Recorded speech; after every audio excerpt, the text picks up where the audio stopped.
Święta za 3 dni, oczywiście na stole powinien się pojawić świąteczny żurek albo barszcz. Oczywiście jeśli ktoś nie zdążył nastawić zakwasu, no to raczej już jest za późno. Chociaż jeśli macie ochotę się zmierzyć z naszym wegańskim i bezglutenowym żurkiem, przepis znajdziecie tutaj.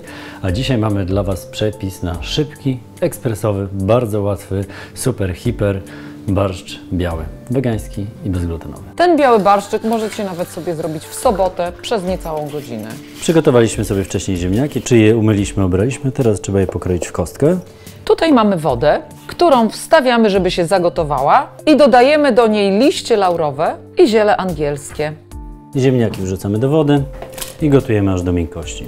W tym czasie możemy już pokroić tofu wędzone, bo ono będzie udawało w tym barszczu wędzonkę. A białą część liści kapusty przerabiamy na cebulę, dodając do niej asafetidę, ale to za chwilę. Teraz wykrawamy zielone części liści, posłużą nam do czegoś innego. Użyjemy ich na przykład do sałatki, białe kroimy w paseczki i w kosteczkę. Tofu wrzucamy do rondelka, w którym będziemy je smażyć. Wlewamy olej, może być taki jak lubicie, ale na pewno powinien być rafinowany. I teraz dodajemy do tofu sos sojowy i już możemy zacząć smażyć. Sos sojowy oczywiście tamari, bo to jest jedyny bezglutenowy sos. Jest zrobiony ze sfermentowanej soi. Gdy go dodamy, to dużo fajniej przyrumienią nam się skwarki. W czasie, gdy skwarki się rumienią, a ziemniaki nam miękną, zaproszę Was do oglądania innych odcinków świątecznych. Linki znajdziecie tutaj. Jeśli Wam się podoba ten odcinek, możecie go polubić.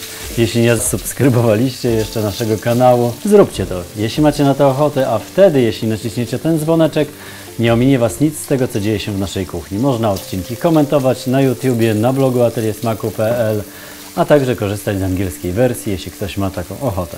A na stronie ateliersmaku.pl znajdziecie dokładne przepisy, informacje o warsztatach, o food truckach oraz nasz sklep internetowy.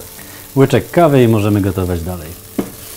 Gdy już dodamy kapustę pekińską, możemy dorzucić, a nawet powinniśmy, asafetydę. Czyli zapalniczkę cuchnącą i ona właśnie w połączeniu z kapustą pekińską uda nam smak cebuli. Będzie to taka lżejsza wersja cebuli, bardziej lekkostrawna. Asafetyda, która pochodzi ze wschodu, w ajurwedzie jest stosowana jako lek tonizujący na wątrobę i żołądek. To dla tych, którym z cebulą jest nie po drodze. I trochę soli, żeby kapusta pekińska szybciej skruszała. I na tym etapie możemy dodać przyprawy, zmielony czarny pieprz i coś, czym na pewno powinien pachnieć barszcz biały albo żurek, czyli majeranek. Majeranek, jak dostanie trochę tłuszczu gorącego, to wyzwala przepięknie swój aromat. I te przyprawy oczywiście nie muszą się tutaj długo smażyć, więc już możemy całość przerzucać do garnka z ziemniakami. I oczywiście, jeśli nie mamy zakwasu, barszcz biały powinien być kwaśny. Zatem do rondla, w którym znajdują się resztki podduszonych, podprażonych przypraw, dolewamy sok z kapusty kiszonej i z ogórków. Ponieważ zupy możemy zakwaszać na różne sposoby. Żury są na zakwasach, na przykład ryżowym, gryczanym, a najpopularniejszy to żytni. Oczywiście, ale te dwa pierwsze są bezglutenowe. A barszcze są na kiszonych sokach z kapusty, z buraków, z cytryny nawet, proszę bardzo, a możemy dodać również octu jabłkowego. Musimy tylko pamiętać o tym, żeby były właściwe, odpowiednie proporcje. Barszcz biały, czyli barszcz zabielany. Zabielamy w wypadku wegańskiej kuchni oczywiście mlekiem kokosowym, śmietanką sojową raczej bym nie proponowała, bo się zważy. Mamy tutaj mleko kokosowe. Barszcz powinien być chociaż troszeczkę gęsty, więc łączymy je z mąką gryczaną i ryżową. Bardzo dobrze mieszamy, żeby nie było tutaj grudek. Wlewamy do gotującej się zupy. Gotujemy jeszcze przez chwilę, dobrze mieszając. I na tym koniec gotowania barszczu. Myślę, że z tą godziną to Jola troszkę przesadziła. On się gotuje tyle, ile ziemniaki potrzebują na to, żeby stać się miękkie. Dziś zajęło nam to około pół godziny.